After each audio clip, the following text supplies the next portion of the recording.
I'm Janet Denny. This is my hometown, College Point. 62-year-old Janet Denny is homeless. I didn't have any siblings. I didn't have any sisters or brothers. Before she became homeless, Janet went to Flushing High School and had ambitions of going off to college until the unexpected happened. And I had my grandma.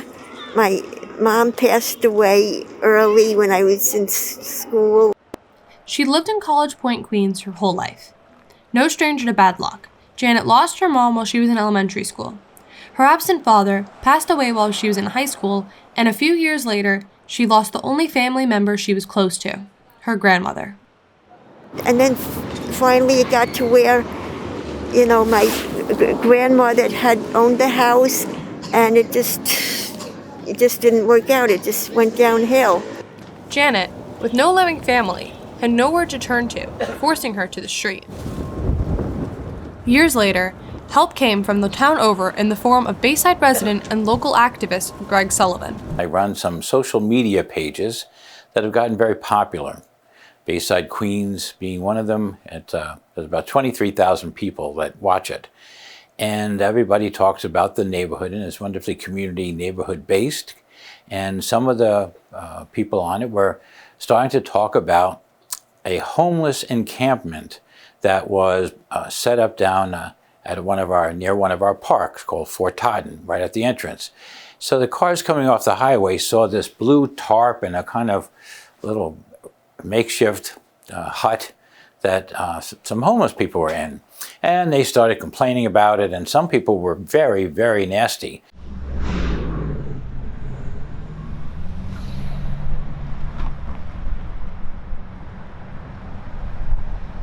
The mass amount of complaining in the Facebook group upset Greg, who felt the people in the group were being too cruel. I took the initiative and I went down to see these people that were in this encampment. That one visit ended up changing both his and Janet's life. I'm not a social worker, I'm not a lawyer, but I am a humanist, and I am out there, and some of us were born with that extra empathy gene and others are not.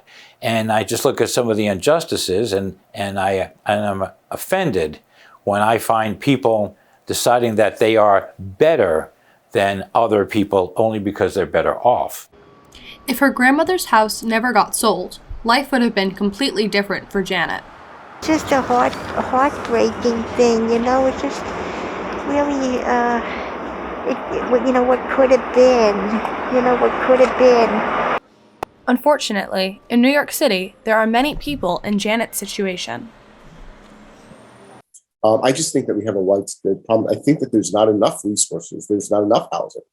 CEO of Transitional Services for New York and social worker Larry Grubler is attempting to do something about it through transitionatory housing and providing resources so people can eventually get a place on their own and live independently. But you know what? It's like spitting in a bucket. It's like it's a bucket full of water. I mean, it's just there's so much that needs to be done. The organization also offers resources for those struggling, like in Janet's case. Support, advocacy, to get to an understanding, to get to another point in your life. And without somebody making you feel like you're failing, if you don't achieve X. Unfortunately, for those living on the street like Janet, it is hard to find those resources on your own.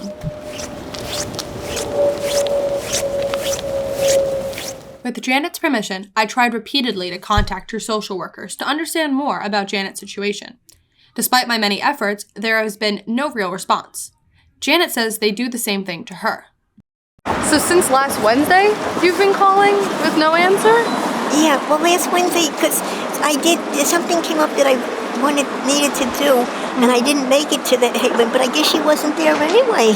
But I was leaving messages, so and Greg and me were leaving messages, so at least she'll know that I was, trying my best to get in touch. I tried to confirm Janet's story with her social worker, but no one answered. Despite not being a social worker, Greg goes to great lengths to get Janet help, and a lot of the time, he uses his own resources to help her out. You're good? Okay, here's a new one. I think this one was too big for me or something. Too big? Okay, I'll get rid of this one for you. And Thank you. I started taking Janet and giving her jobs, working with me. I have a local neighborhood TV channel called Neighborhood Live TV. And you also, at the time, was Bayside Live TV. And she would just help me with the camera work and carrying things around. And sometimes I'd let her stay and sleep in my offices. And we became friends. Hello, I'm Greg Sullivan, I'm Janet Denny. and this is Janet's Thrift Shop. The items attached to this post. Greg helped Janet open her own occasional thrift shop to earn some money. He would promote the thrift shop using the media influence he had in Bayside. We are going to have a yard sale like you can't believe. Greg and Janet's friendship grew over the years, and he was always the person she could rely on. Greg would constantly let Janet stay in his home and even invite her over for the holidays. You know, we do it every year. Let's say, like, wish everybody happy holidays. Okay. So, well, we just had Hanukkah, right? So, hope you all had a happy Hanukkah, Happy Hanukkah. and we want to miss you Merry Christmas. a Merry Christmas, Happy New Year. Happy New Year, Happy New Year. Greg even looks after Janet's cat Fluffy for her, treating the animal as if it were his own. Say hello.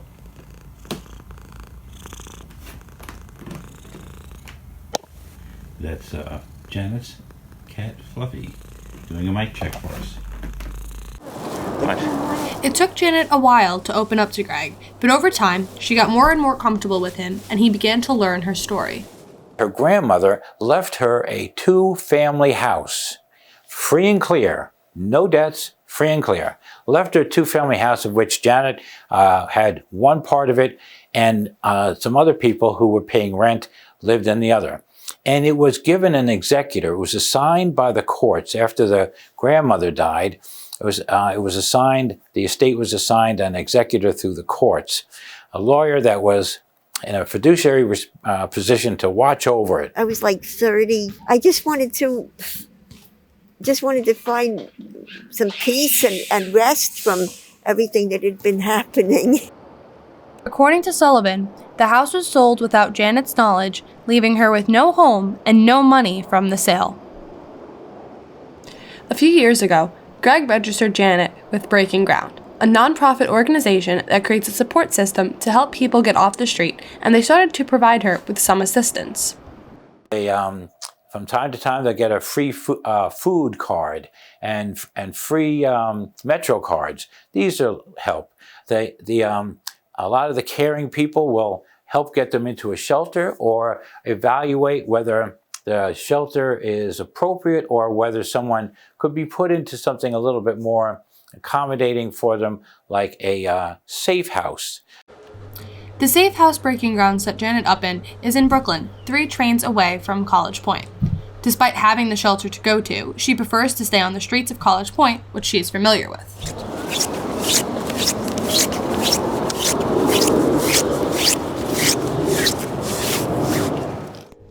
Even though she is down on her luck herself, she still tries to give back to the town she loves. Yeah, I know what I bought these in. I put them here so if anybody likes them, they can take them. And if not, During her day, she likes to go to all the local churches and storefronts and help clean so the outsides look nice. I like to do all those things. Being an asset, being it's funny what I was going to say. I was going to say a Janet the janitor. There are so many Janets in the world. Just in New York City alone, 1 in every 106 people will be homeless. TSINY CEO Grubler believes that politics plays a role in keeping people on the street and shelters not being more widespread. Nobody thinks that the homeless population really votes, right? So if you don't vote, then why pay attention to you? There are plans for a shelter to be built in College Point. This shelter would help individuals like Janet living in the town and give them a roof over their head. But politicians and residents vetoed it, in fear of what it would do to the neighborhood, such as lower their property values. And I know of lots of homeless shelters across the city. And we do need homeless shelters, but not in the middle of 3,000 children. 5 schools in an area that really is not accessible. Grubler thinks that people tend to be misinformed about homeless issues.